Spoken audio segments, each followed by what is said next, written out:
Good evening, everyone. Welcome to this evening's Policy and Resources Committee. This is a public meeting and members of the public and press are permitted to report on the proceedings. Reporting includes filming, photographing, making an audio recording and providing commentary on proceedings. Please note this meeting is recorded and streamed live. These recordings are published on the relevant meeting page of the Council's website. By choosing to attend this public meeting, you are deemed to have given your consent to being filmed or recorded and for any footage to be broadcast or published. If the alarm sounds, the premises must be evacuated immediately.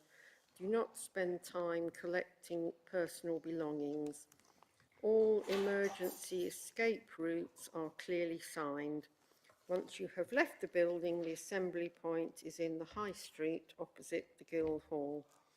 Members and other speakers are reminded to use their microphone when speaking. Appointment of substitutes, I think we have some. Chair.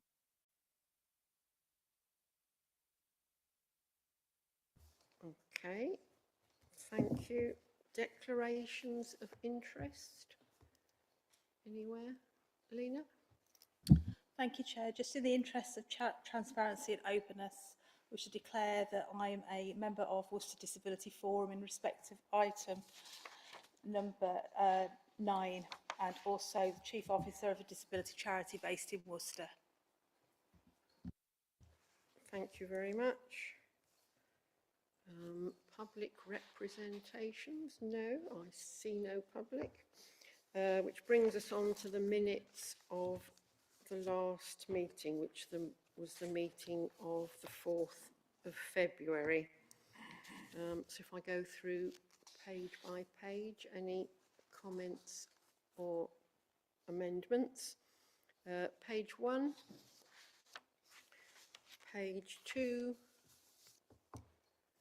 page 3, can't see the page. Page 4, 5, 6. Thank you, Chair.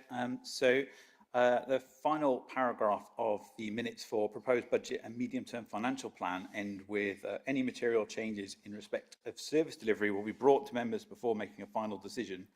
Now, as there has been multiple references to other statements made in the press, I was going to request that we have recorded in minutes that there's no expectation of a material change to frontline services included as well. So just we have an accurate reflection of the discussion. Thank you.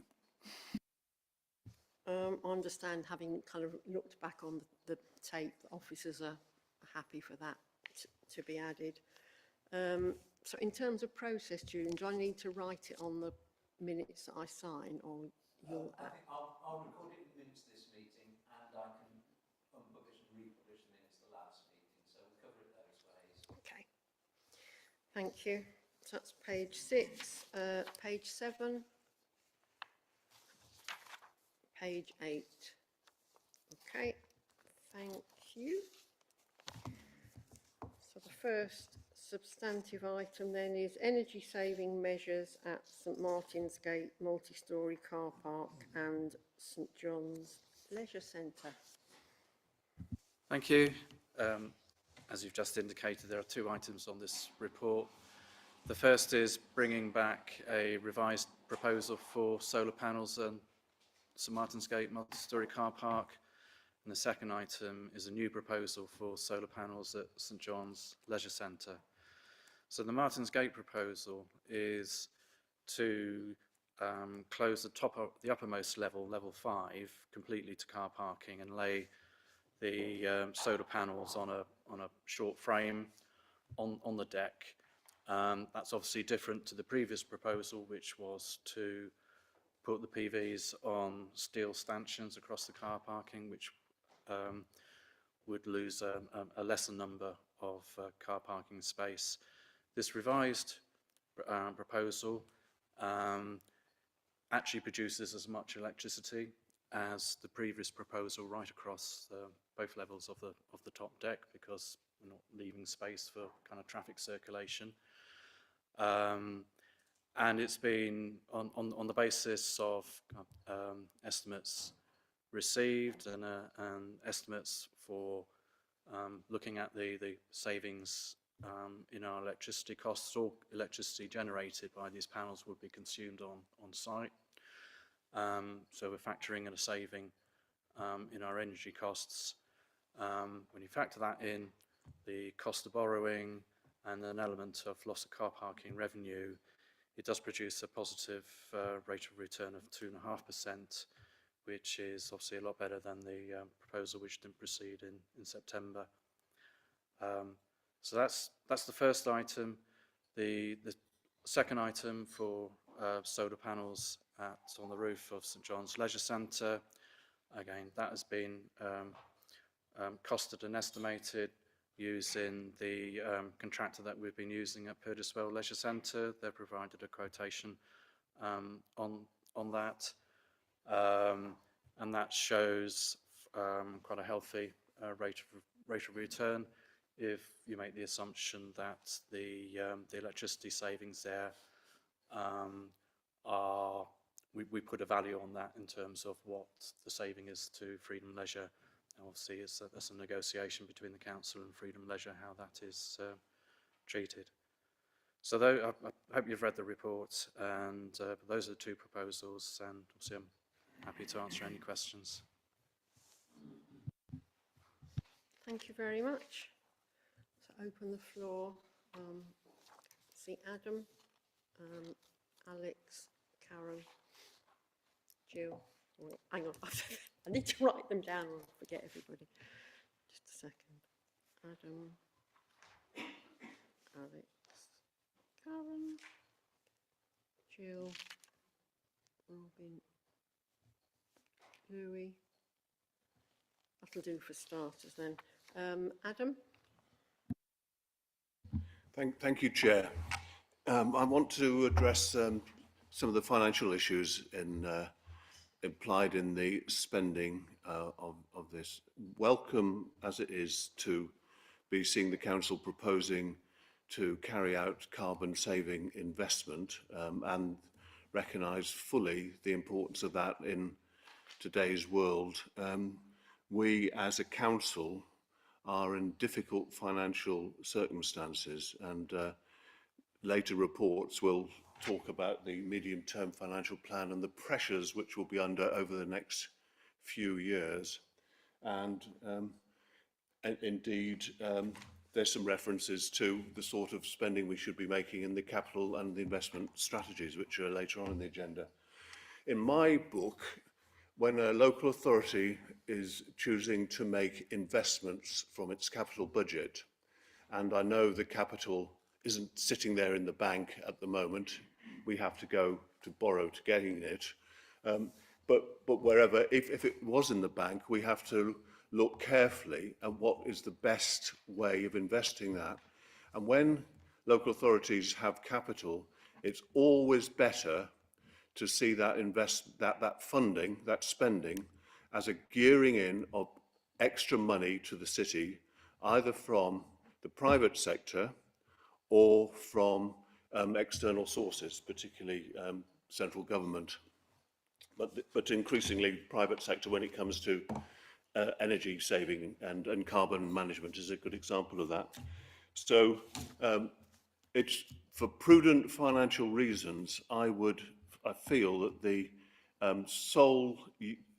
council being the sole expenditure of this money is a weakness in the project. For nearly 400,000, that could generate a whole lot more investment if we went to the market with that, or reserved it for some of the other projects which I know are coming up. For instance, the incredibly exciting project about putting heat exchangers in the River Severn to develop a district heating scheme around the city centre will undoubtedly need council expenditure, and that sort of project which will generate large amounts of private sector and hopefully central government support, and will create a lot more carbon savings, is the sort of thing we should be reserving this funding for, this expenditure. So on that ground, how you measure things like this is there are different ways of doing it. Kevin's presented it in terms of a percentage rate of return on the purely financial things. You could do a similar calculation in terms of carbon saving, and I can think of plenty of ways of spending this amount of money to generate a lot more carbon savings than solar panels on the roof of a car park. So in terms of running a prudent council, I would strongly urge committee to resist this proposal. Thank you.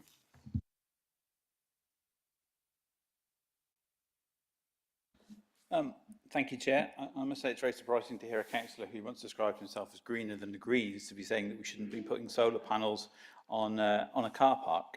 Now, I think first of all, I want to say thank you to Kevin and his team for the work on this, and especially the underspend on PERD as well is really pleasing to see, and that we are putting that money to good use by putting more panels on St John's.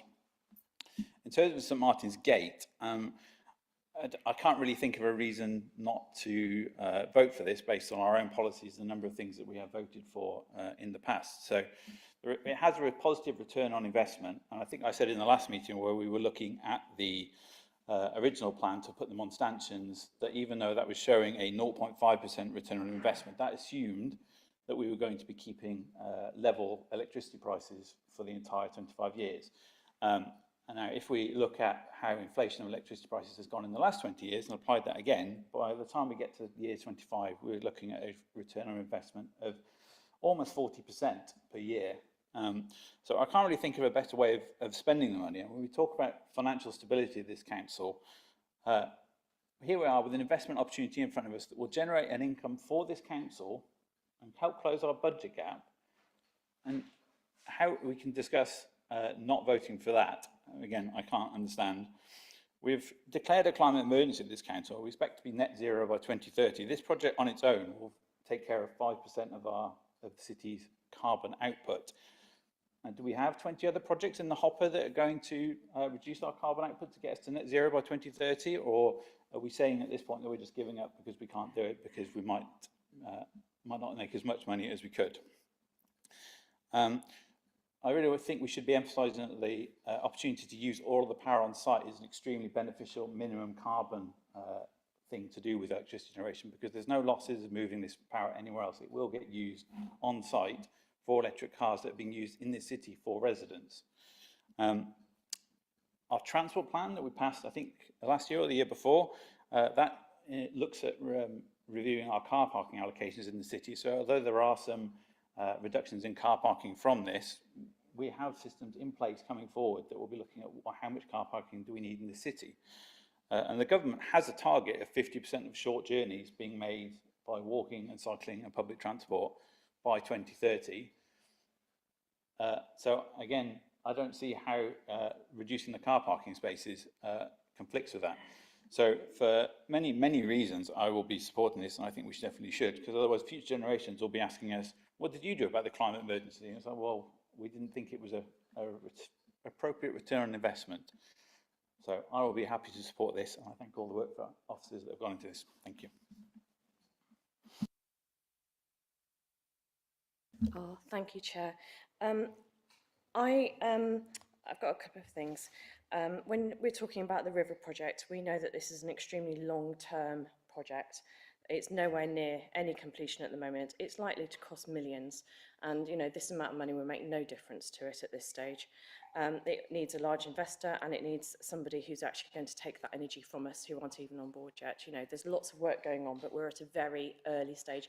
And I think you know that because you've been on the steering committee, Councillor.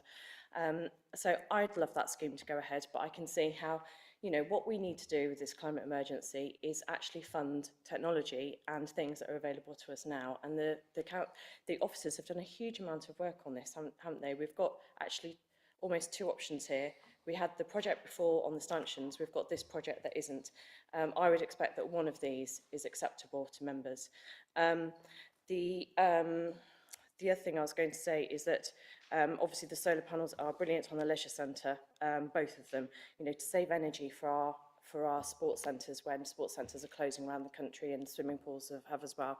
That's brilliant, and I'm so pleased that they're going on. Obviously, we have to look at the carbon of our council. We have got a net zero target for 2030. We do need to prioritise projects like this. You know, I'm very supportive of having solar panels on this car park. I'm sure there's a way forward. I hope there is. Thank you.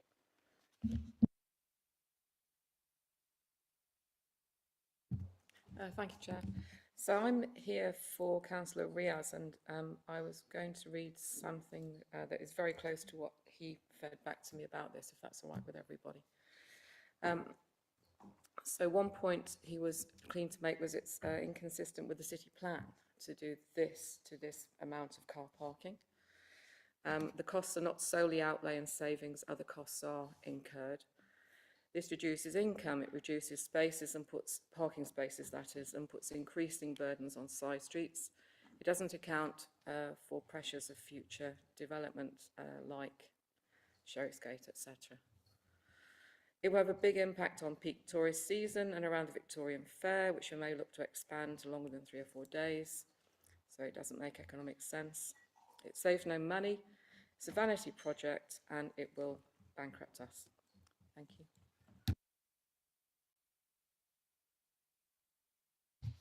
Thank you, Chair, and thank you, Kevin, for the report. I obviously welcome the photovoltaic cells at St John's Leisure Centre. That would be an absolutely brilliant adjustment there. It's funny that Councillor Race mentions the city centre transport strategy, because I have a different read on the strategy, and that one being that St Martin's Gate forms one of those strategic car parks as part of Opportunity 2, where we will be trying to direct drivers to ease their journey into the city centre. So again, I think for similar reasons, for that reason only, I think I will be opposing the suggestion that we add these things to St Martin's Gate.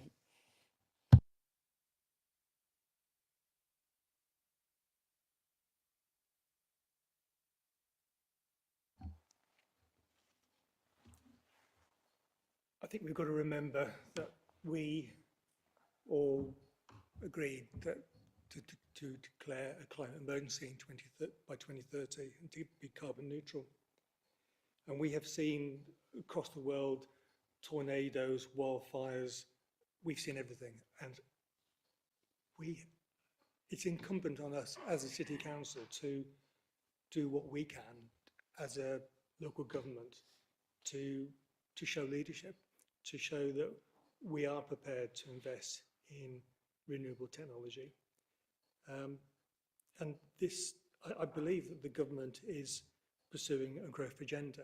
Now, this genuinely is an investment which would be not just carbon neutral, but carbon positive as well. So this is something which we can invest in and produce a small return, and it will be very, very positive for the city.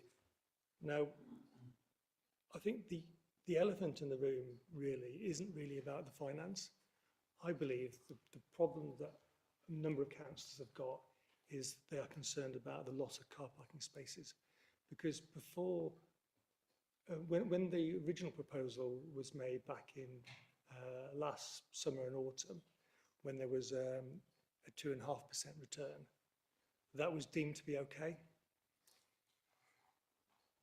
So it really isn't about the finance. What we're talking about tonight, I think, is the loss of car parking spaces. And I think it's really important that on the one side, I'm going to say, look, okay, lots of car parking spaces, but we have to think about how we're going to move in the city in the future. And we do want to see 50% of short journeys being by sustainable means. I think across the whole council, I think we all agree that we need to see much more investment in public transport. If we judge it today, there isn't very good public transport. Well, who's to say that that public transport, I've not given up on public transport. I think we should be investing in public transport. We need a better future where we are walking and cycling, and we have got buses, and we are investing in those things. So to throw away this potential, I think, is very, very dangerous. But I hear what people are saying on this side of the room, and I want to raise an amendment and suggestion, and that is that to find a way forward, a bridge that we can all agree on. And I think that that bridge could be that we go back to the original proposal, which was the solar panels on top of the tall steel frames. Back last sort of September, that was giving us a 0.5% return. Now, okay, probably steel prices have probably gone up, but we have, I think, now got some better prices for the solar panels. So it's likely that the cost of this project is probably going to be something similar to what it was last autumn. If we go for that option, we'll end up with about a 0.5% return. And remember, this isn't a cost to the city. This is a real return of 0.5%, which can then, basically pays for the cost of all the finance. If we went for this, go back to that proposal, ask officers to dust that off. And what I'm proposing is that they revise that proposal, which then would give us a reason. It isn't going to make us a lot of profit, but it is the right thing to do. And what it will then enable us to do is to go forward with the project without any loss of car parking space. I know that, for example, Councillor Jabba Riaz was very concerned about the loss of car parking spaces. So I'm trying to find a bridge across to see where we can find some support from the other side, to see where we can actually go forward with the project with the higher stanchions and get officers to recost it and then come back again, possibly with the discretion of the chair and vice chairs of this committee when it comes back again. That's my proposal. Thank you. So you're putting that As as a amendment. formal proposal? Yes. Have you got a seconder for the proposal? You want to speak to that, Steve? I formally second the proposal. I will reserve my right to speak.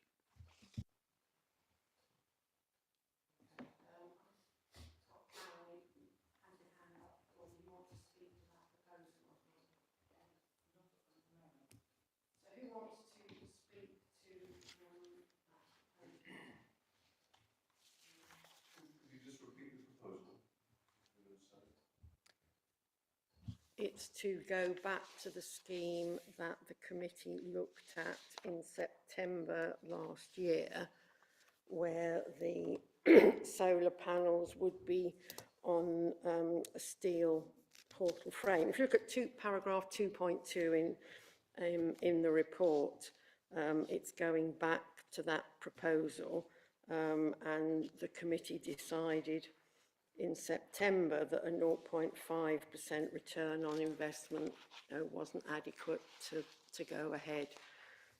So that Councillor Stevens wants that to be put back for reconsideration. So did you want to speak to that, Ben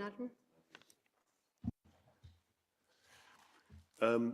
Already the figures in the capital and investment plan show that we would expect a return on our investments of 4.5%. That's what the cost of borrowing is to raise that amount of money to invest. So I'm afraid that makes it even less feasible. I would also make two further proposals. I don't think they're amendments, but I think there are additional arguments against the proposal as a whole and the amendment. The first one is that I think what we lack at the moment is an assessment of the carbon return per pound from our investment. We haven't got those figures. We see it in terms of straight banking percentage returns. So I'd like to see a bit more on carbon. And for instance, I would like to see this sort of investment tested against, let's see, a couple of examples. One would be using our council funding to support private households improve their insulation and possibly additionally heat exchangers, which is something we have the ability to do legally if we found a partner who would support us on that. And the second one is, if it's about providing solar panels, I would like to see an investment of other council-controlled space where we could put cheaper solar panels without the loss of a car parking space. And I'm thinking about, off the top of my head... Sorry, Adam, just to... I think we need to consider the proposals we got in front of us. Okay. We're not kind of, you know, putting new proposals on the table or alternatives. So, well, that's my speak against it is that it makes the return on investment even worse. Thank you. Mel? So this is speaking to the to paragraph 2.2 scheme, as it were. I am, Chair, thank you. Yeah, I think clearly, obviously, this has been visited before in the past, back in September 24. As a council, we're looking at making significant savings next year. I don't think it's best use of resources to be revisiting something now, and it doesn't fit neatly in with the strategic plan, the city plan either. Thank you. Thank you. Just kind of point of clarification before we take a vote on that. So on in the report we've got before us, paragraph 6.8, it talks about the social, environmental and economic implications. And it says, so the council we purchase all our electricity from certified renewable sources since 2019. So the scheme that is being talked about for St Martin's Gate won't actually reduce carbon footprint, or can you just explain? I'm looking at you, Kevin, sorry.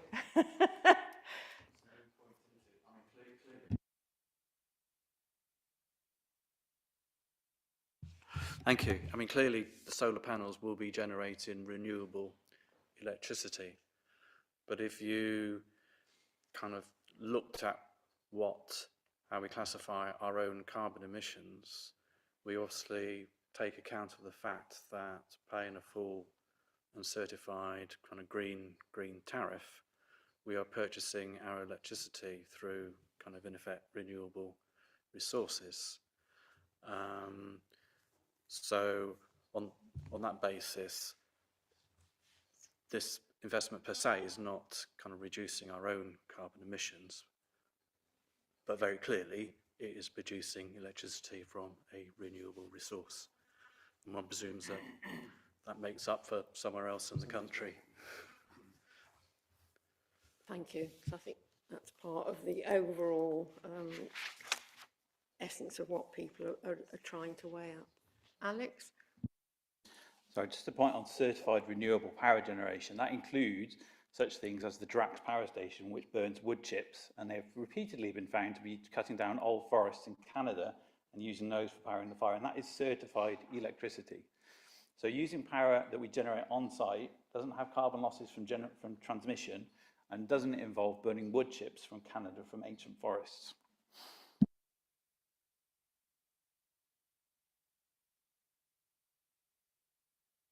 Okay, so anybody else want to speak on the proposal to go back to the September 24 scheme?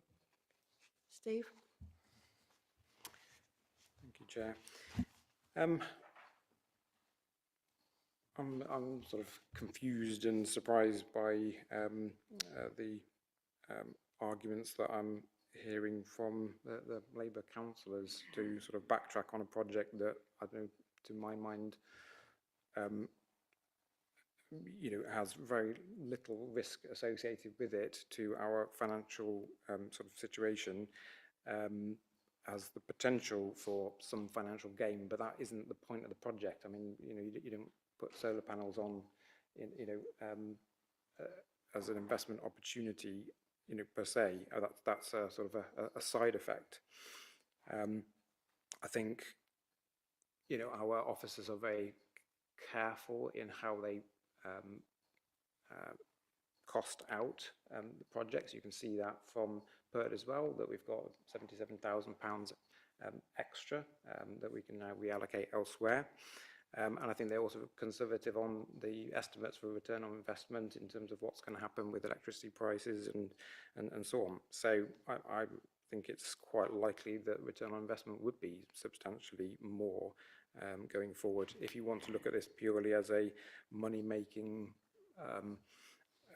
scheme, I think going forward, it's an investment in the future of the stability of the financial situation of Worcester City Council, because you know, we've seen that global events that are outside of our control can cause huge impacts on our cost of living through, you know, spikes in energy costs, and you know, this would go a long way towards mitigating those risks that we've seen happening around us and are more than likely to continue to happen, but are, as I say, outside of our control. This is something which we can control.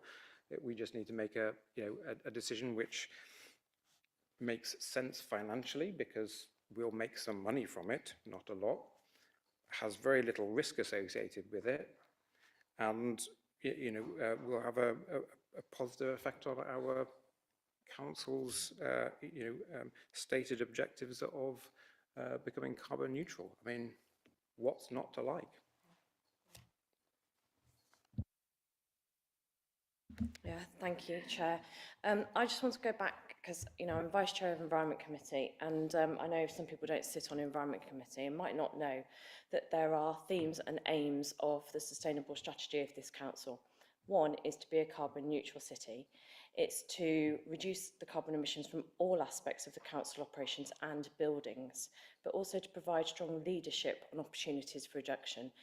It's to ensure the city is resilient to the effects of climate change. We know what we're talking about there with getting energy. What Alex has talked about, having energy producing on site is the safest way to have energy, and it's to reduce the consumption of resources. We know that if we are producing our own electricity, we're not consuming resources that can go somewhere else. And we also, one of the key things is a sustainable economy, and this is growth, a growth of sustainable economy to grow the low carbon economy in the city. When we buy solar panels, we are supporting the green economy, and we're actually doing something very positive for growth as well, because that's investment in a local business that will hopefully then go on to put solar panels elsewhere. And we know that probably, you know, early adopters for solar panels probably paid a lot more for solar panels than you have to now. The more people that have solar panels and the more that they go on buildings, the cheaper they're going to be and the more accessible they're going to be. To talk about pie-in-the-sky projects that don't exist yet is really not an argument for not doing this project at all. These are the current themes and aims. What's this? Yeah, money kept in the local economy, exactly. Thank you.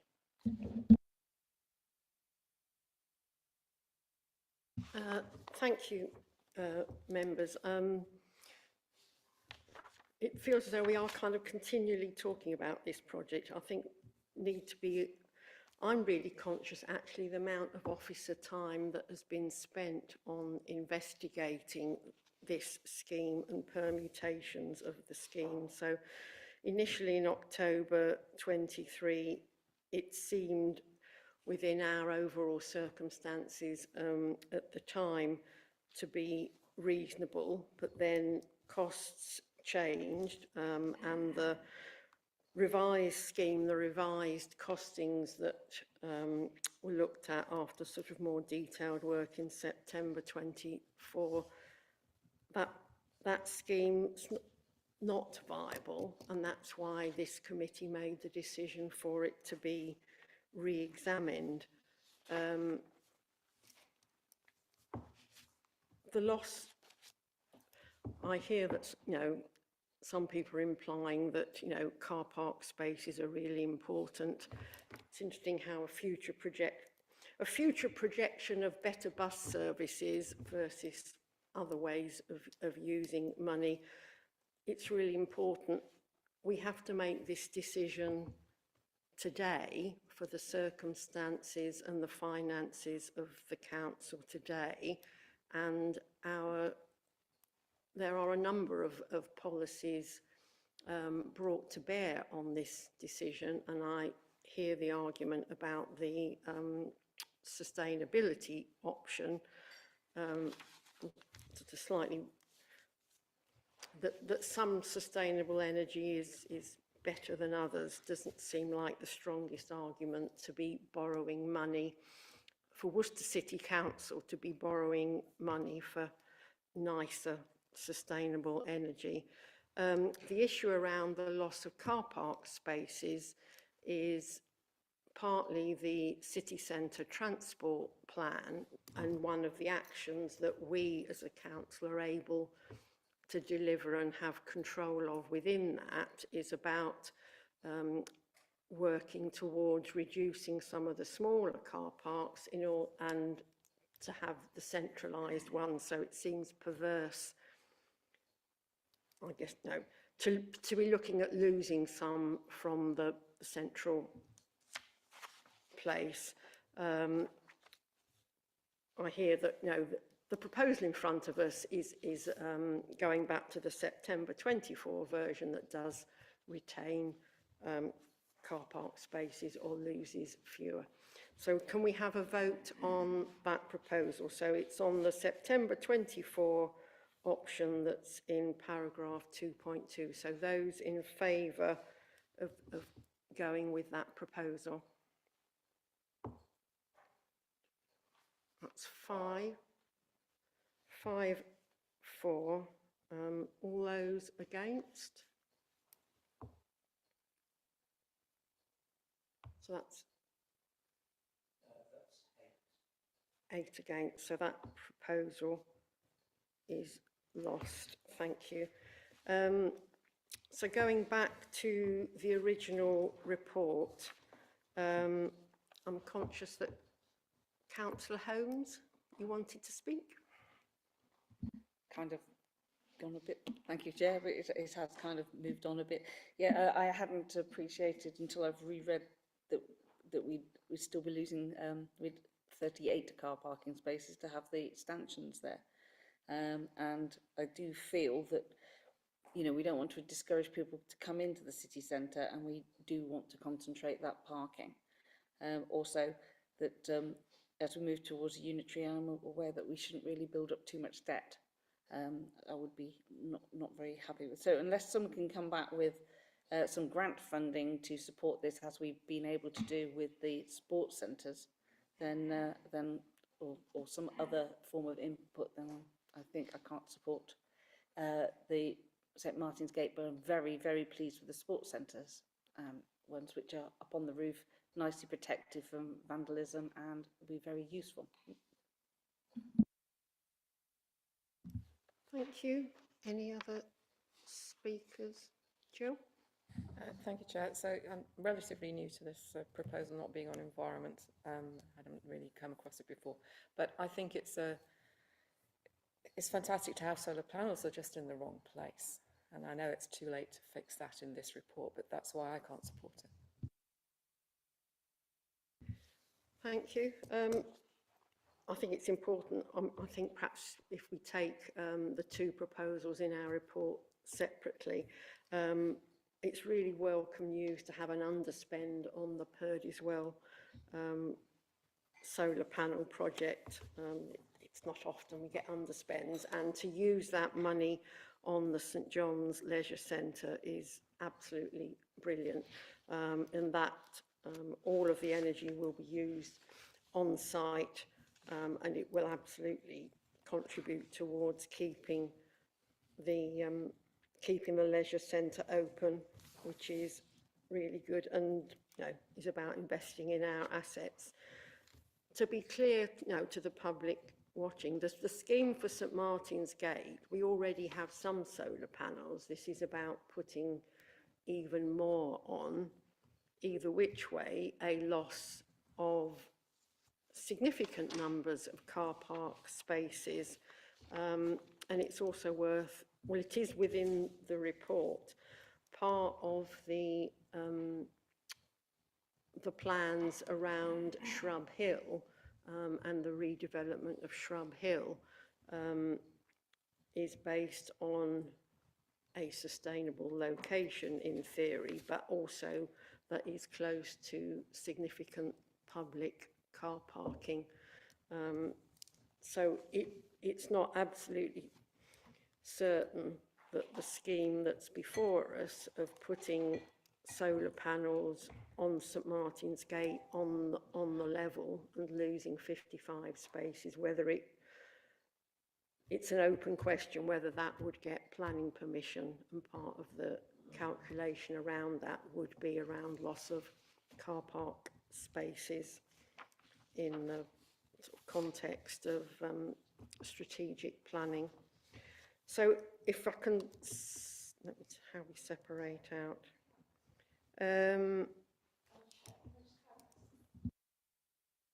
Because we have got planning permission for the one on stanchions, haven't we?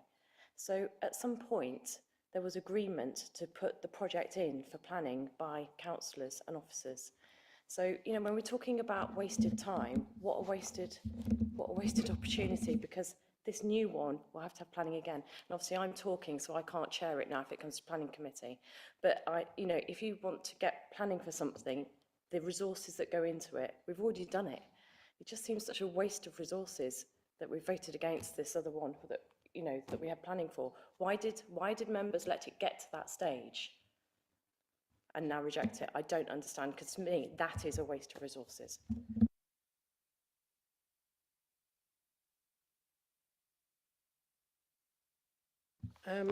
So looking at, I think we can take paragraph 1.1, so that's the recommendation for the St Martin's Gate scheme, and then 1.2 and 1.3 recommendations are with regard to St John's Leisure Centre. Okay, so vote on the recommendation of 1.1 with regard to St Martin's Gate multi-storey car park, and this is the scheme to put panels on the level with the loss of 55 car park spaces. So all those in favour of 1.1?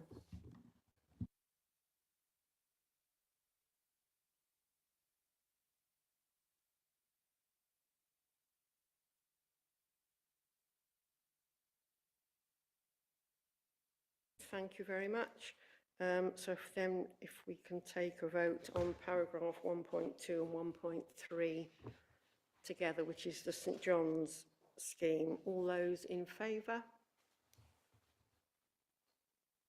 That's unanimous. Thank you very much. So next item is food waste. Weekly domestic food waste collection. So this is a referral report from Environment Committee. So Lloyd, you're talking to that? Yeah? Yeah, thank you, Chair.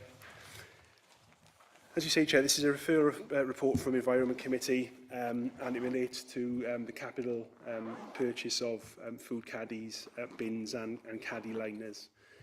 So I won't go through it in any great detail. The matter was debated thoroughly by Environment Committee last week. And it's a forwarding report for this committee to approve that capital expenditure. Chair, what I would draw your attention to, and that of members, is that there is an error in the report as it stands. So if I talk you through recommendation 1.1 and the changes to that. Recommendation 1.1 should read, approves capital expenditure of £336,000, not £310,000. For the procurement of food caddies and wheel bins as set out within this report through the use of the remaining £162,572 of DEFRA Capital New Burdens Grant. And then the second change is and £173,000 from the Service Transformation Reserve rather than £147,000. Chair, that error sits with me. I'd misinterpreted the procurement framework that we've taken the costs from, so thanks to the member that raised that with me helpfully. But the important point to stress, Chair, is that the funding for these assets comes from a mix of government funding. So even though there's an increase in the costs, there is still no borrowing cost, no revenue pressure for the council in purchasing them. It'll be funded through the remaining DEFRA capital grant that we've been given New Burdens funding for delivering food waste. And then the remainder will be taken from the Service Transformation Reserve, and that's where our Extended Producer Responsibility grant funding went to the tune of £990,000. So there is no overall revenue pressure from the change. Thank you, Chair. Thank you very much. I can see it's quite a complicated calculation, and the kind of logistic, it's going to be a very significant logistical exercise to bring domestic food waste collection into the city. So thank you to officers for that, and thank you for the amendment or the explanation of the understanding. So questions? Comments from anybody? Everybody's gone quiet.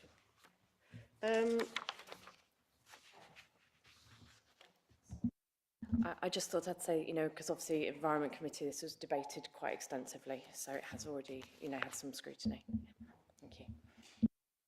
Thank you. No, I appreciate it. It's a referral report, but sometimes people have, you know, further thoughts.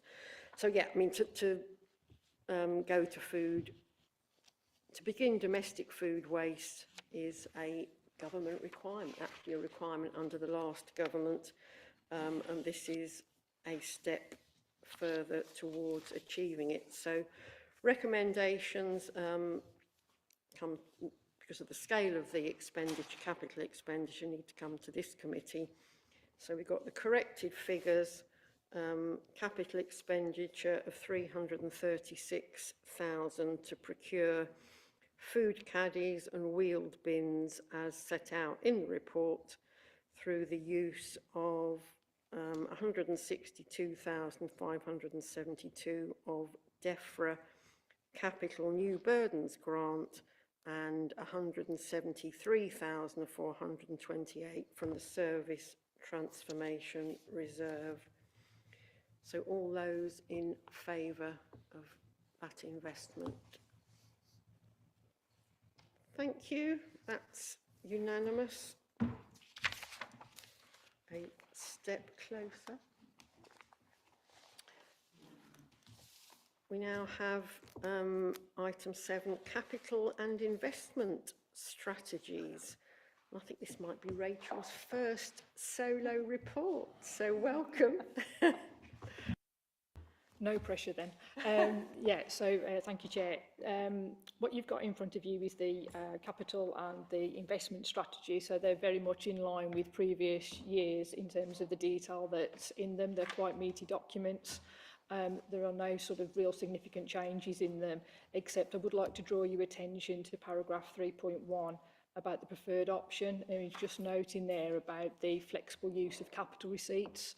That is something new for the council to adopt. It will be a full council decision should it go through this committee, and basically it entitles a local authority to use its capital receipts to fund revenue expenditure, and under normal circumstances capital receipts can only be used for capital items, and so there is in Appendix 1 we've got the costs of change associated with the financial sustainability plan.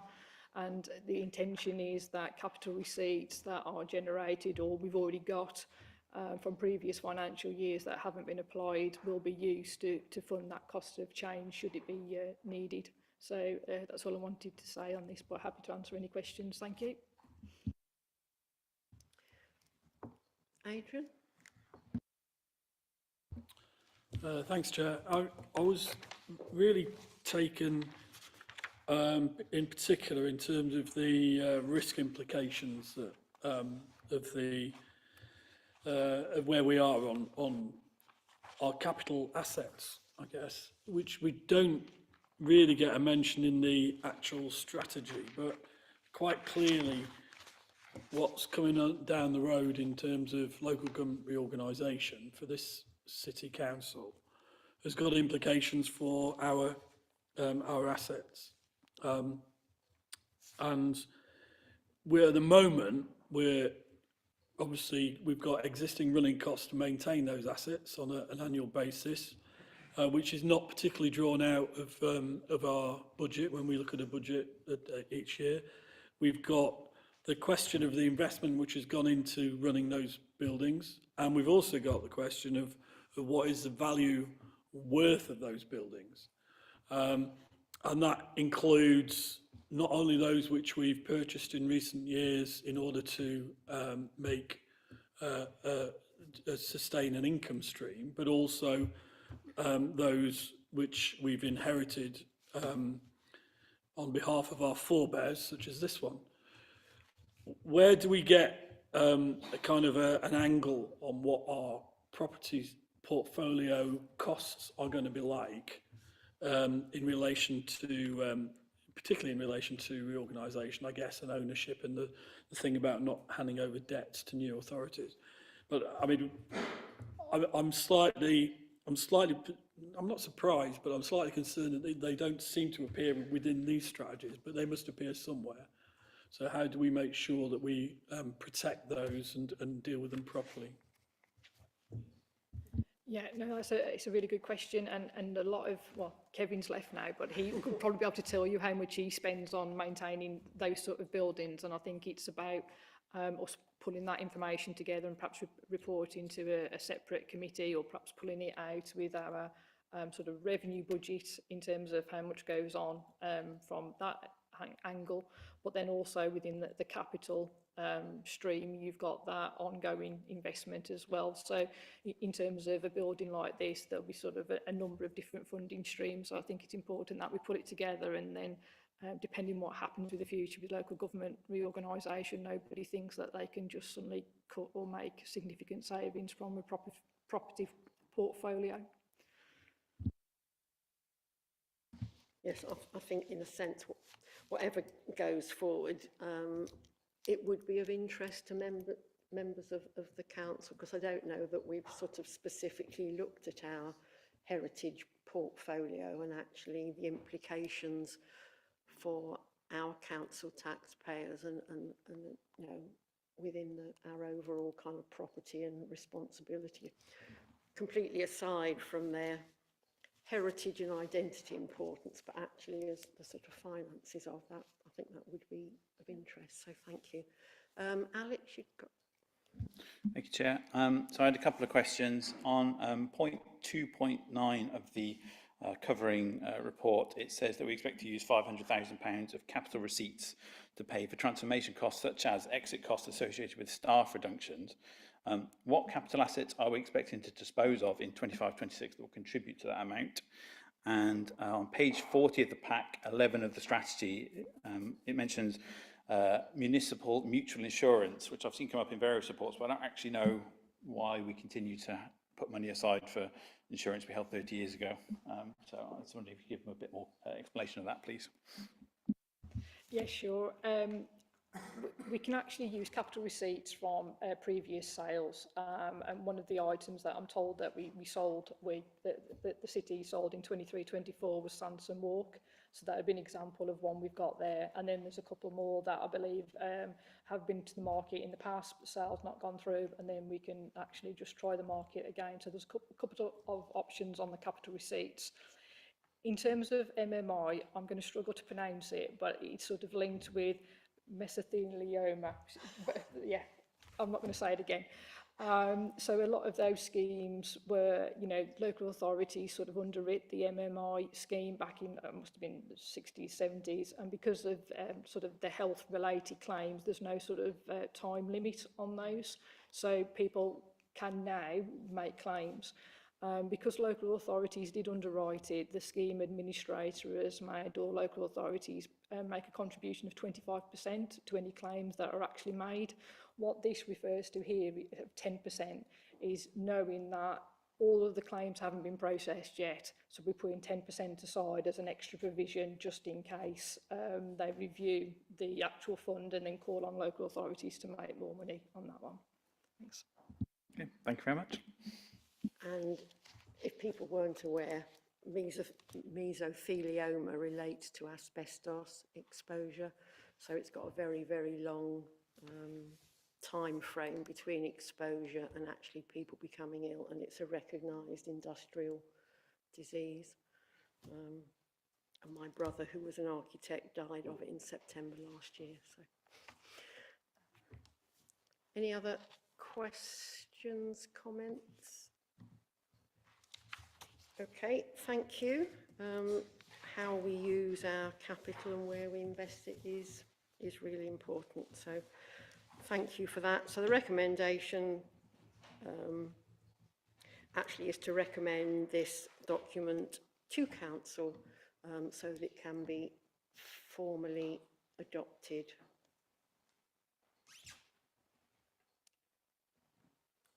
Okay. All those in favour?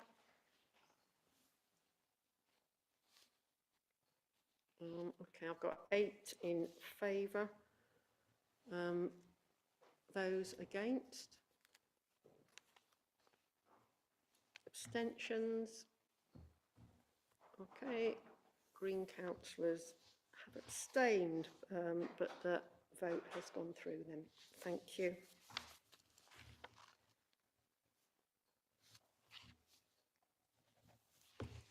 Next, Q3 financial monitoring report. So this is financial position up to the end of December.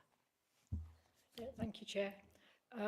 So yeah, this is at the end of December, so it's already sort of a few months out of date. We've only got a couple of weeks left of the current financial year. So that there is not a lot we can do now to influence the changes of it. It will be what it is, and we will be reporting back to this committee in the early summer. But just to say that when the work was undertaken in sort of January time, it was a 179k improvement on what had been presented previously at Q2. So for members, just to remind you that you set the budget for 24-25, drawing down £388,000 worth of reserves. So that will be reduced by that 175k now. But as I say, those are only estimates and forecasts at that point in time. There's a lot of detail in this report, and there was a number of appendices. What we've tried to do is look at the variance this financial year. So in paragraph 3.6, it talks about adverse variances on the housing benefit. Some of those variances were sort of tried to be addressed in setting 25-26 budget, just so that they're not recurring. But there'll be a number of areas that we just need to monitor in 25-26 going forwards. Happy to take any questions on that detail. Thanks. Thank you. Yeah, I think well done to Kathy, because it's actually the covering report has got a lot of detail and the clear explanations in, obviously with the numbers in the appendices. So I think it's a really good, useful report that's almost understandable. Alex? Yeah, thank you, Chair. It was a question on 8.2, which shows the table of write-offs for council tax and business rates over the last few years. And now in this year, we have written off more by the end of Q3 for both than we have in all the previous years. So I think what I would like to understand is I understand that arrears increased in the COVID years, and that we have a backlog to clear. But what I'm not getting a view on here that I would like to understand is what is the total outstanding arrears and how has that changed over time? Because obviously we're writing off more and more, but is the amount of arrears also going up, or are we clearing that backlog by writing off these amounts?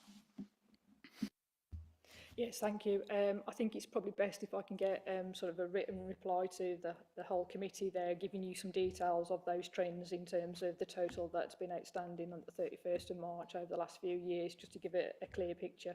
But you're absolutely right, arrears have increased, and it's something that we need to keep an eye on going forwards.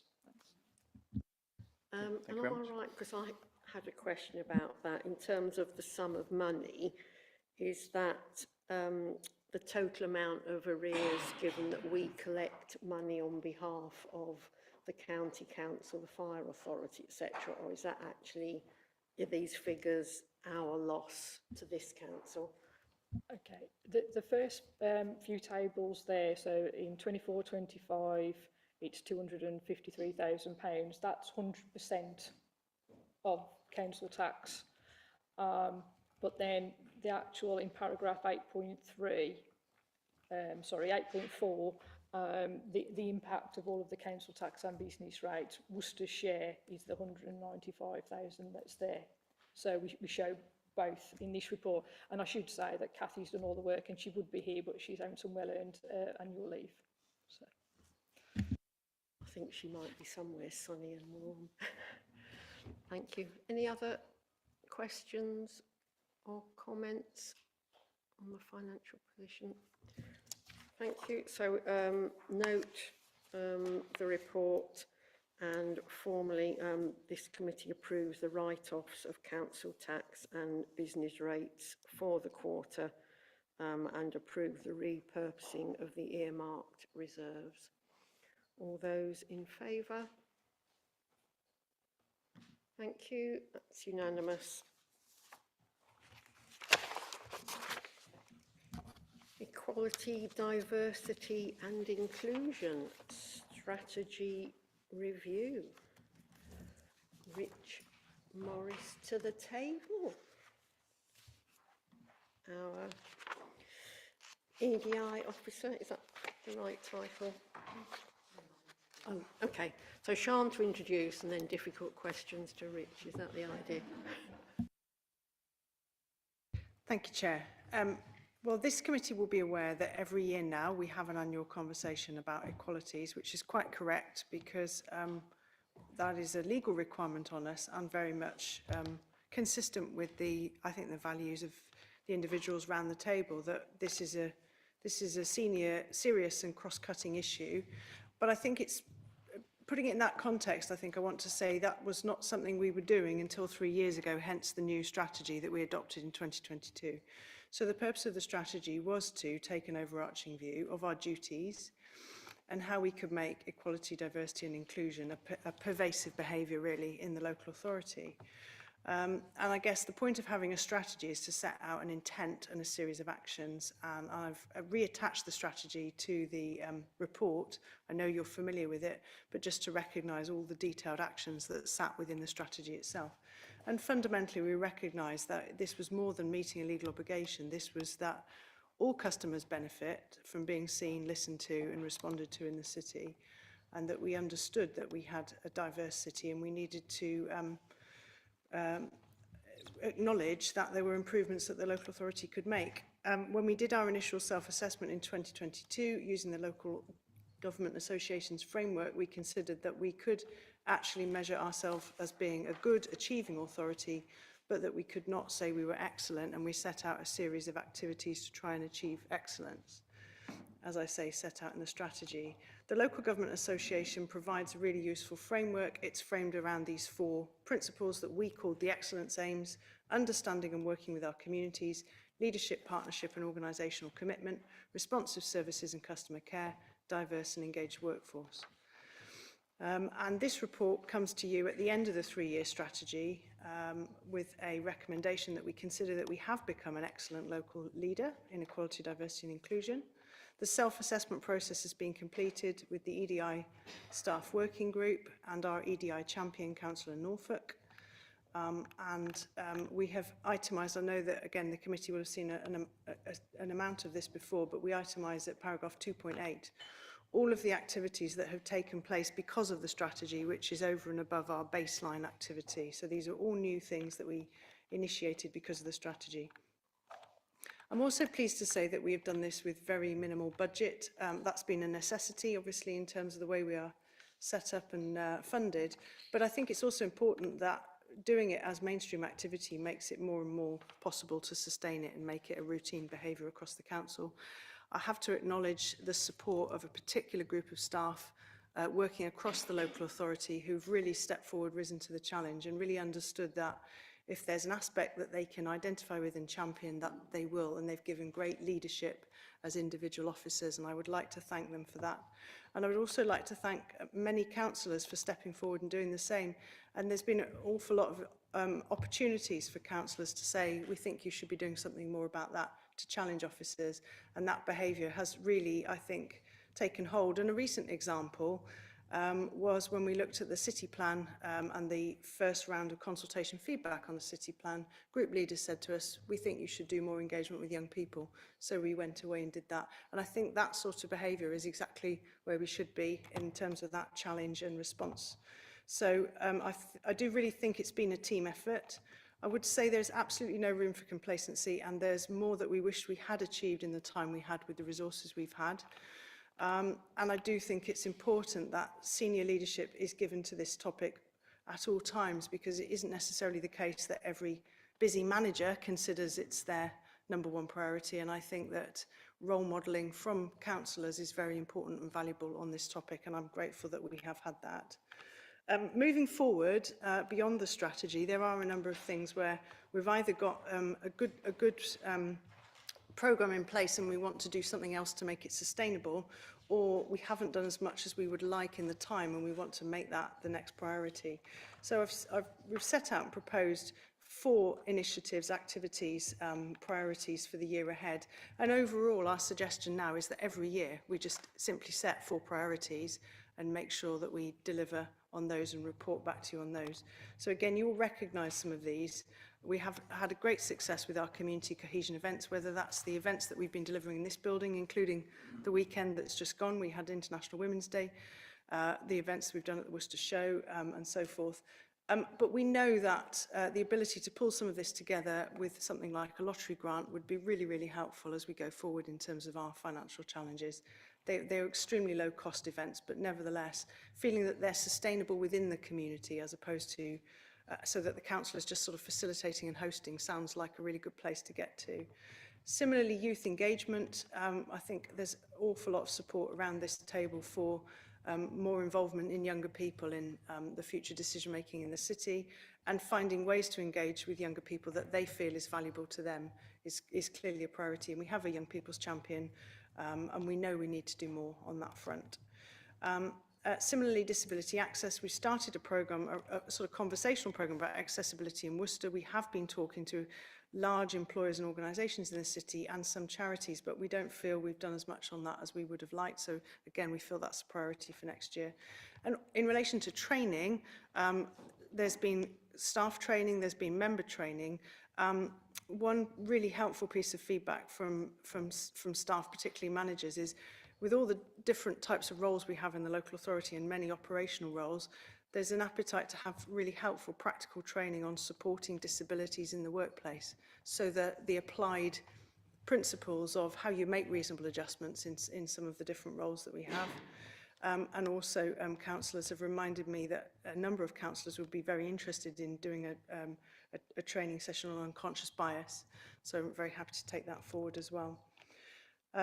With the report notes, we've been very lucky to have that level of buy-in, and we've met with Councillor Norfolk regularly to understand and just have the conscience of the member group, I think, in terms of the activities that we have underway. So the proposal really is to endorse the work that's been done and recognise that our objective for the next year should be to maintain excellence and focus on these 4 priorities and move to an annual priority setting process. Thank you, Chair. Thank you very much. It's an excellent report and an amazing amount achieved in the time. So, I think, Sian, you've been an amazing champion for this and the whole team and delivering across it. Yeah, it's a very substantial list of achievements and has made a difference to this organisation, I think. I've got Jill wanting to speak. Okay, thanks. Thank you, Chair. I'd like to just take issue with point 4.1, where it says there are no significant financial implications, because I would assert that there is a huge positive financial implication to having diversity. I think most businesses know they are more successful when they're diverse. And I don't know if there's any way that we can easily quantify that, but I think to say there's no impact is not right. I think that's a positive one. I'm especially pleased to know that accessibility for disabled people, maybe blind accessibility, is going to also be looked at again. And also on provision for youth, very much in my heart that we do something with that. So thank you very much. I've got Pat next. Thank you. I wasn't going to speak about that, but you're quite right, Jill, I think. And there's a lot of evidence that more equal countries actually are more successful in a whole variety of ways, including financial, yes. So I think that needs to be considered. But I wanted really, as a former youth work manager, to welcome the youth engagement, the new youth engagement, because I think that given the amount of political disaffection I think we all encounter in the world at large, you know, in Worcester generally, it's tremendously important, I think, to encourage young people to become active, participative, and to understand the democracy they live in, and to get involved. So I'm looking forward to seeing that and to helping out where I can. Thank you, Chair. Obviously, firstly, I welcome this report. It's the third in a series. I'm looking forward to seeing many more. It's been an absolute honour and privilege to work with officers, and specifically, you know, especially Rich and Sian, as your EDI champion. I think Sian's already said this, but it is important to recognise just what we've achieved over the last 3 years. But we cannot sit and rest on our laurels. We must continue to strive to be an excellent organisation. I wholly support recommendation 1.3, and if I speak for any longer, I'm just going to detract from my champion's report at the next full council meeting. So thank you. Thank you, Chair. I just wanted to say thank you to Robin and Sian and Rich and everyone else who's worked on this. I think, especially in the current times, it is you know, extremely buoying to be involved in a body that has equality, diversity and inclusion as part of its core messaging.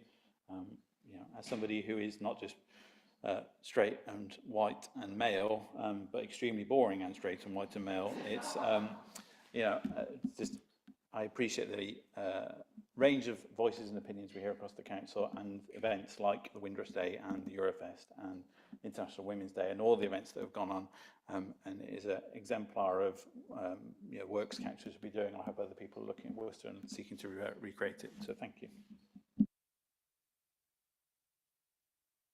Thank you, Chair. I heard today that the next generation, the youngster today, when they meet somebody, instead of saying, hello, my name is, and I do this, they say, hello, my name is, and what's your pronoun? And, you know, I think what we see in popular culture sometimes is this resistance to change. And what we're showing is that change is a positive thing. We need to challenge societal norms. You know, change can be uncomfortable, but we also need to challenge, you know, traditional power structures and ingrained biases. So the unconscious bias training, I think, is really important. And I think it's really important that we all voice our resistance to the things that people are obviously feeling threatened about, and perceived privileges, you know, and all this kind of language that's, you know, all about intolerance. And what we're showing as a councillor is that we are tolerant and we can do more. And I think that's so important. So I'd like to thank everyone that's been involved in this. Thank you. Thank you, Chair. Yeah, I have to say, when I first started on this council in 2021, and I realised we hadn't really got much of a strategy, and I was thinking, oh, I'm going to have to have words with it. And Sian came on and open-handedly said, I'm not happy, councillors, can you bear with me when I get something sorted out? And sorted out it has been, because I thought, well, you've got to allow it a couple of years and see how it develops. And what a marvellous strategy we've ended up with. And we really are evening out the playing field, I feel. There's still ground to go, but we've made huge strides to making an active and varied and inclusive city council, and I think so. Brilliant. Keep up the good work. Thank you. Yeah, it's oh, sorry, Louis. Thank you. Other councillors have already said a lot, and I'm not going to repeat what they've said, but I do also want to welcome this report. It's very welcome. And I also really appreciate the high degree of cross-party support that we have on this issue. I think it's something that genuinely unites this council. And, you know, we have had a number of fantastic events for example, Black History Month, International Women's Day, and a number of Pride events, which we have, as a council, supported for many years, and we're good to see that come back on the agenda again. I suppose one thing that Sian did say was that we do need to make sure we're not complacent, and one area we probably again have to do a bit more work on is on disability as well. And I think it's important that is recognised, and it's very good that you said that. I think now, as you say, we're moving away from a project to business as usual, building into our programmes.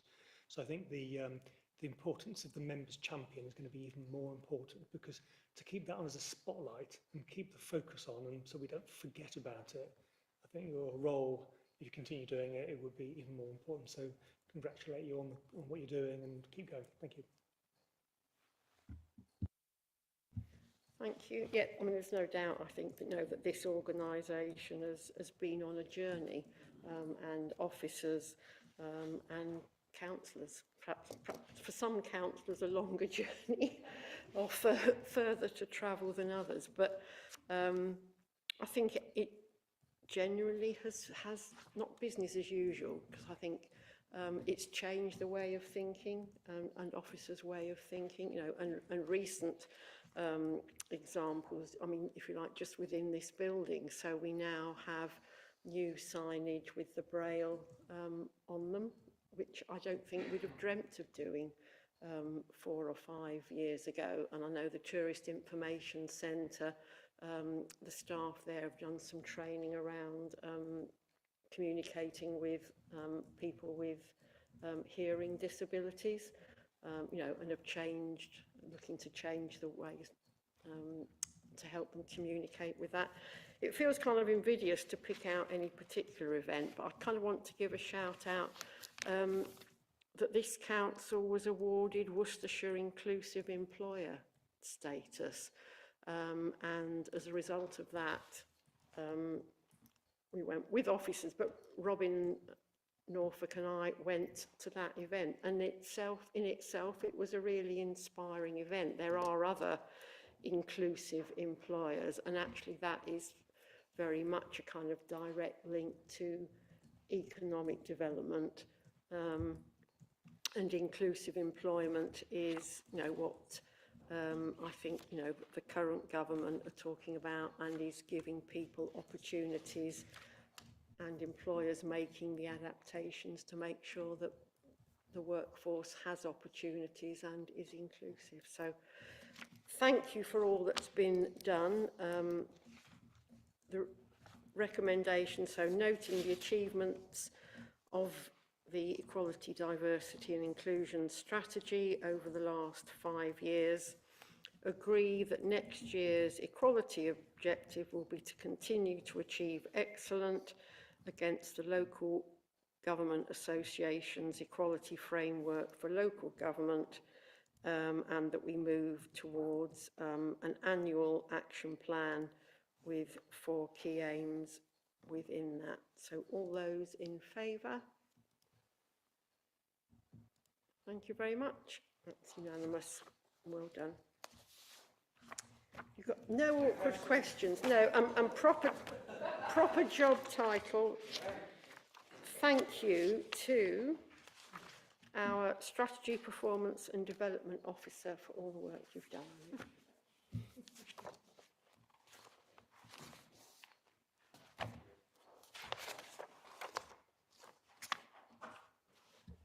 review of the council's procurement code. I don't think this is going to be quite, not to be judgmental, this maybe is not quite the same warm buzz to it as equality and diversity. So is this you, Sian? Thank you, Chair. So this is a proposed amendment to our constitution. So if committees support this tonight, it will go to full council tomorrow night for adoption.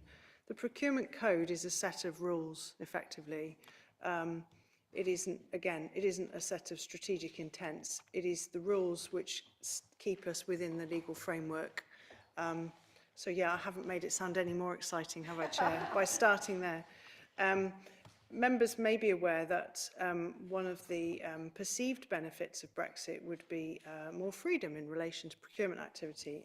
That freedom has been long in the development stage.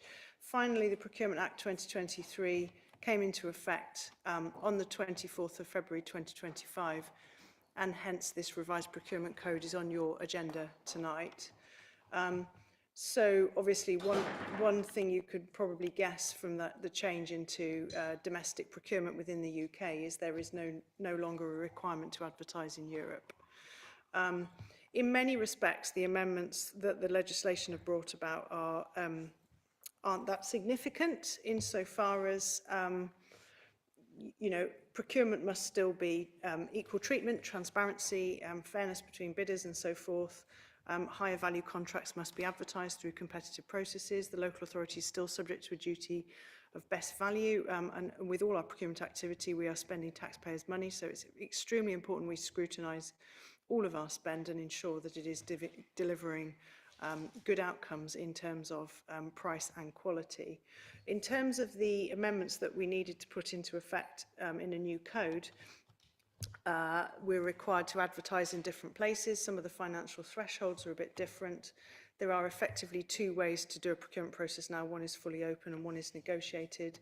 It is easier to recognise local supply chains and it is easier to award contracts on the basis of social value type criteria. So the code that's in your pack tonight has been drafted across the 3 local authorities. We have a shared service for procurement activity. But I just would want to emphasise this point again, that it doesn't really cover the council's strategic intent. So it doesn't, for example, talk about our commitment to the Foundation Real Living Wage or our commitment to decarbonisation or any of those things. It is the sort of rules of purchasing. So if I may, I'll just cover how those other things are dealt with. Is that helpful? So within any procurement, the local authority will set its own evaluation criteria. The law requires that that is a consideration of financial matters and quality matters. If we wish to take account of things like Foundation Real Living Wage, we can take account of that in the pricing as long as we've specified that. If we want to take account of a supplier's commitment to net zero, for example, then we need to make sure we've asked a question around that in the evaluation criteria and so forth. There is room in the criteria always for social value, and it's a question for us as to how we use the sort of social value heading to separate out the things that are important to us. And it wouldn't be possible, given the variety of procurement activity we do, to sort of preset that we're always going to give 20% to this and the question's always going to be written like this. It's necessary for us to be tailored according to the opportunity. So the way I think that the best way to make sure that members feel assured that officers are delivering on the commitments that you've already made through all the motions you've already put through, the strategies we have in place, is to bring you separately a procurement strategy. So that won't be a long document, but again, it's that sort of manifesto of the commitments that have already been put into policy and how they'll be applied to the code itself. So with your blessing, I'd propose to bring that back to the next committee meeting so you can see how that will work alongside this. Thank you, Chair. Thank you very much. Questions, comments? Okay, I've got Karen first. Yeah, thank you, Chair. Yeah, thank you for that explanation, Sian. One of the things that the government updated in February was actually the carbon requirement for carbon reduction plans from suppliers. So I'd be really interested in whether we could do something similar for our suppliers, if that's possible. But obviously we are a Fair Trade Council and a Fair Tax Council, so I don't know how we navigate that, but I'll be really interested to see the following report. Thank you.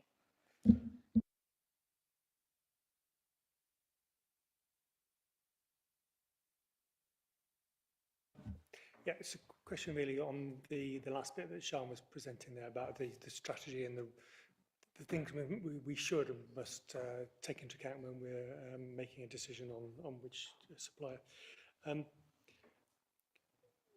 When a council is in a process of change, I guess there's probably going to be some people perhaps in the organisation who not necessarily have sort of got the memo about what we're looking for in the future.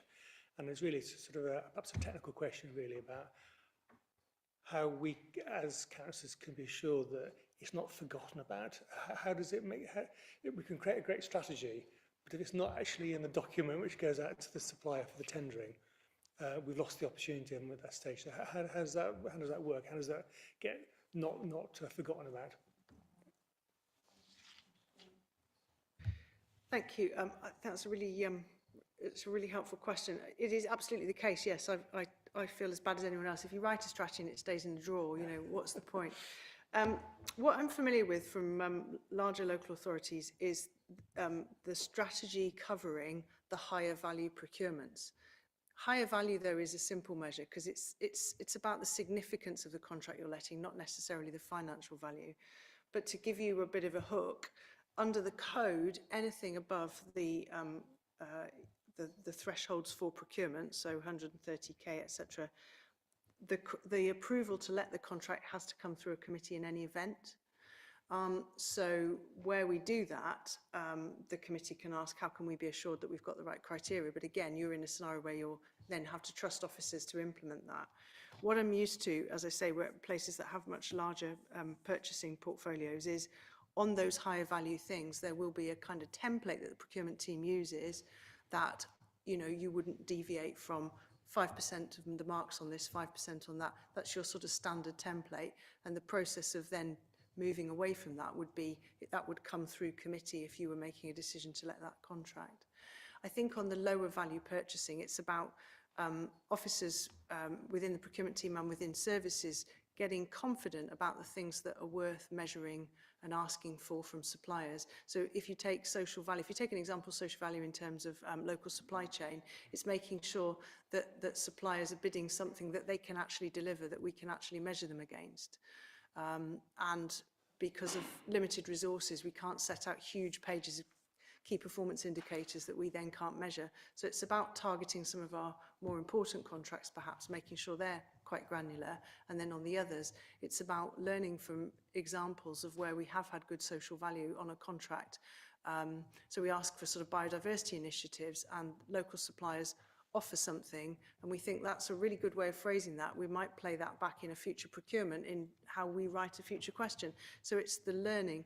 And finally, I just want to reassure you, there was a session on this very thing at a wider management team recently, where managers who are sort of able to make purchasing decisions were very much workshopping the question, what social value is worth collecting? How do we measure it? How do we know we've got it? So it is a live conversation within the council. Can I just ask one little thing, extra question on that? So maybe it's possible to have something that's in audit committee, that could be the check and balance at the end of a process to make sure that the health of the system is working correctly. Yeah, thank you. I think that would be a very good thing to audit, and I think we've talked about how it would be helpful for audit to look at the new code once that's been implemented a little while, and that could definitely apply to the strategy as well, yes. Thank you. I've got Alex next. Thank you, Chair. And as an extremely boring person on the Audit Committee, I would welcome the opportunity to look at that. I think in terms of, my question is kind of similar to Louis, so maybe I'll rephrase it into the outcomes I'm looking to see. I've definitely been in committee meetings where we've been looking at approving contracts, and questions have been asked about Scope 3 emissions and net zero plans for the people we are appointing to the contract, and it's felt like that's not been a consideration because those figures aren't to hand. So the outcomes I would like to see is basically that there's an awareness of those things when we're coming to committee, so that we're able to better understand how those things are fitting into the procurement.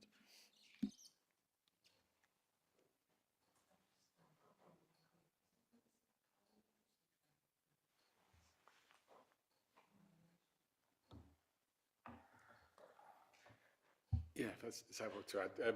We are rolling out carbon literacy training or sustainability training. So we've got 3 different levels of training. Some of it will be very specialist for some of the officers that, probably some of Kevin's team that are in that area. So that will support those procurement decisions. The officers will be better trained in carbon literacy and sustainability.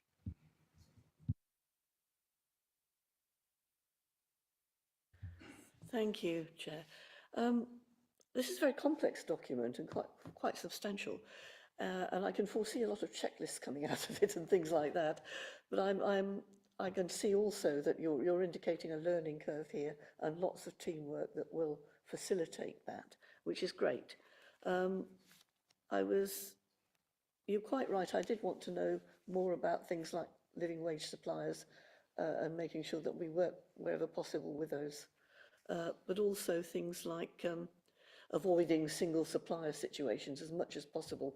But, you know, in restricted markets, it isn't always possible. But, of course, we should try to do that. I think the other thing, trade unions, and there's a lot of mention of TUPE here and transferring staff across at different times. And I think as we go towards regionalisation, we're going to find a lot of that around. So we're probably going to need to do some of that. But I think the trade unions aren't mentioned at all, and that perhaps in some other document it might be necessary to do so, because I think that if you're trying to negotiate with more than one person, as we often would be, where there's a recognised trade union, we really ought to be working with them.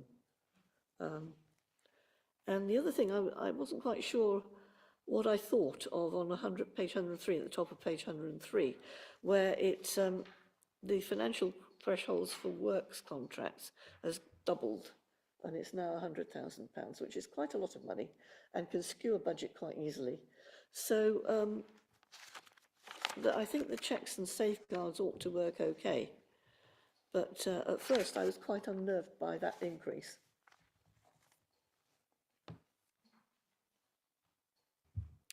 Through you, Chair. Thank you. So first of all, just dealing with the question of staff transfers and involvement with the unions. If a contract was being retendered and the staff were employed by the contractor and they were going to move from one contractor to another, then the local authority wouldn't be involved in that process and wouldn't involve the unions themselves. But it's an absolutely fair point in terms of if we were contracting out a service for the first time, then we would very much work with the trade unions, and the policy that would require us to do that is the change management policy, which Joint Consultative and Safety Committee looked at recently. So that absolutely understand that point. Then in relation to the works contracting threshold increasing, yes, thank you for being on page 100 and whatever and spotting that. Yeah, that's in recognition to how long since the thresholds were last reviewed. And also it's in recognition to the fact that there is a lot of purchasing activity in the works team, and those minor works contract values can easily reach those sorts of numbers. It's not the code doesn't say there's no procurement activity below 100k. It's 3 quotes up to 100k, and the quotes themselves are obviously detailed. It's just the 100k is the detailed, above 100k is the detailed procurement process where you're doing a more long-winded evaluation of tenders. Those thresholds have been adjusted across all 3 local authorities, speaking to the teams who do most of the purchasing activity, and it's fair to say that property services is a heavy user of procurement. So it's considered a proportionate set of changes. We have talked in terms of statutory offices, we've talked about making sure that the new thresholds are audited after the code's been in place for about 12 months or so, just making sure that processes are robust. Yes, thanks very much, Sian, for a very full report. Could you just give a bit more of the scope of things? First question is, what is the three council team consist of? It may, well, I'm sure it will become very crucial, particularly if we get a 3-council South Worcestershire structure, because it's the procurement team which will be responsible for if we were outsourcing any services. So what is the scope of is the scope of the procurement strategy cover all goods and services which the 3 councils might buy?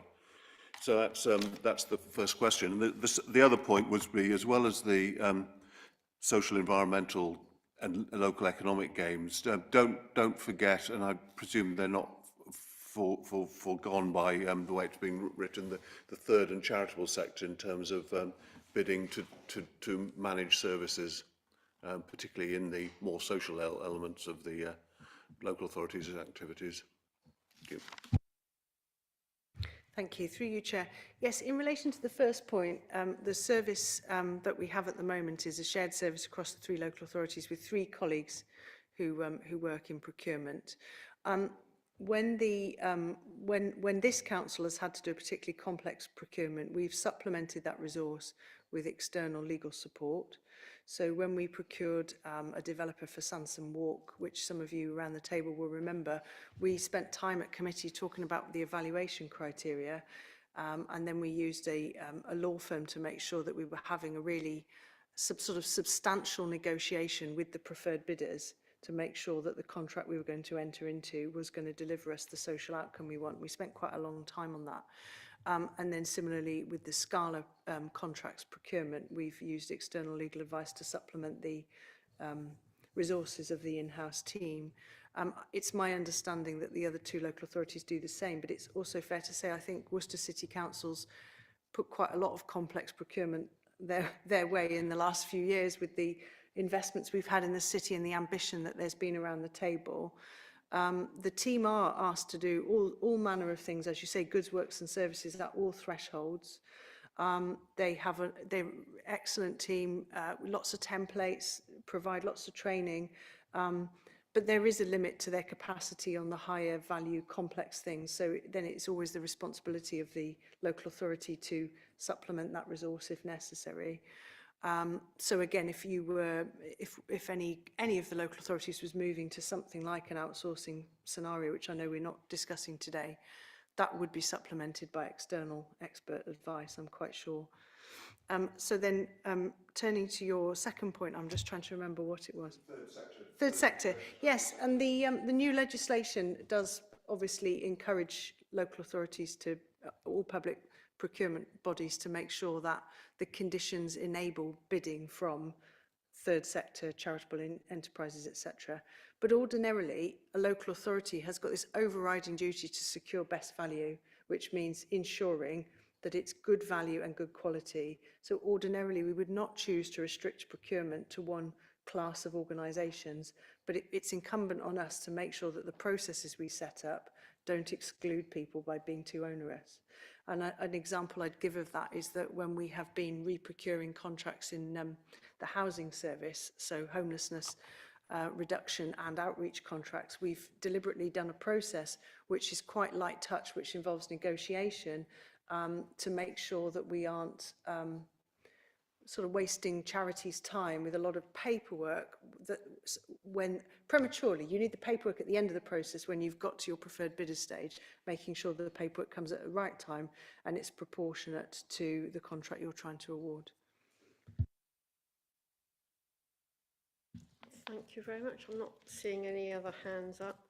So yeah, this is an important update actually to take us in line with new legislation of the Procurement Act. So ensure the rigorous, open and legal use of public money.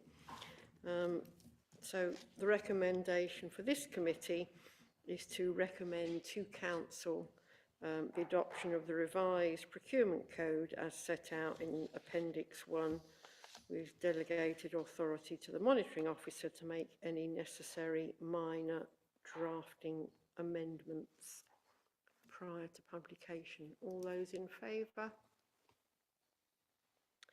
Thank you.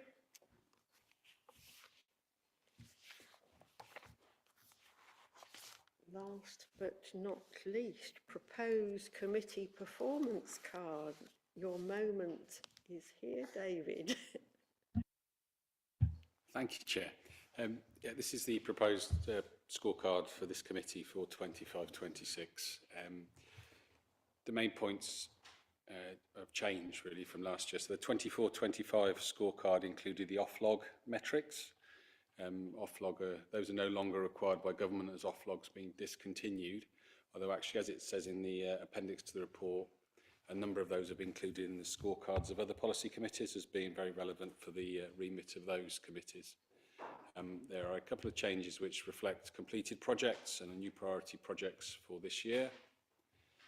There's a change in methodology for the staff survey, where we've moved from an external provider to our own in-house survey. And then at the foot of the appendix, there's a change in the financial KPIs to provide what's a more meaningful metric. All three of those actually should use net revenue expenditure in the calculation rather than core spending power. So that's a summary, Chair. Happy to take any questions. Thank you very much. Questions, comments? I've got Louis and Jill. Just one small one. On the city plan projects and activities, it's proposed to remove the energy saving capital investment project because it's expected to be completed in early 2025-26.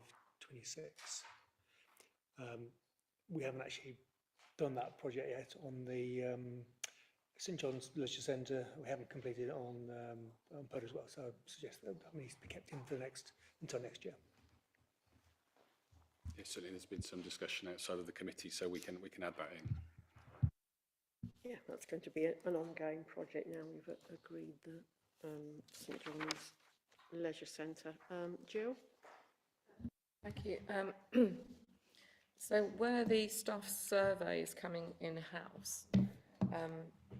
Is it still, was it ever anonymous? I mean, are people free to say what they think even though it's internal? Is that still the case? Yes, very, very much anonymous. So we've just got a new methodology to actually made it more user-friendly. So the external survey was very, very robust, also very, very complicated and off-putting, I think, for some members of staff. So I don't have the figure with me today, but our participation in the survey has increased significantly, possibly by 60 or 70% from where it was before. Thank you. Any other? Not seeing any other hands up. I mean, hooray for the death of Offlog. One of Michael Gove's special quangos, which I don't think will be much mourned. It does kind of raise the question as to actually how, I suppose as leader of the council, where the opportunity to, maybe an annual report that looks at, or that we see the whole suite of performance indicators and scorecard, as whether that's an annual report to this committee or whether it's something for council. I'm kind of open to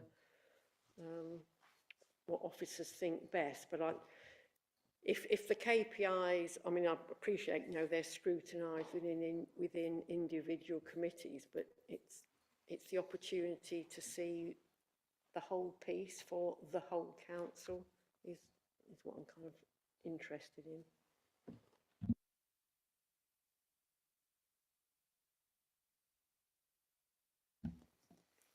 Thank you, Chair.